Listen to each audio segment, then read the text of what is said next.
Hi friends, శుభ సాయంత్రము. Today Sunday, ఆదివారము.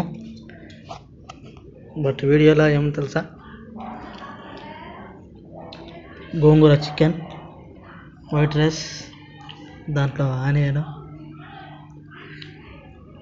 చేసుకొని మిక్స్ చేసుకొని తింటే ఎట్లుంటుందో తెలిసిన కమ్మగా ఉంటుంది. మీ ఇంట్లో ఎలా చేయం ఫ్రెండ్స్? మీ ఇంట్లో కూడా చికెనే కదా? నచ్చితే లైక్ చేయండి, షేర్ చేయండి, సబ్స్క్రైబ్ చేసుకోండి ఫ్రెండ్స్. గోంగూర చికెన్ అంటే బ్రహ్మాండంగా ఉంటుంది.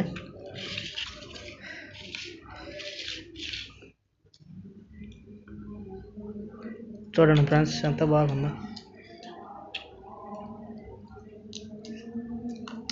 ఇక్కడ కూడా ఒక ప్లేట్ ఉంది.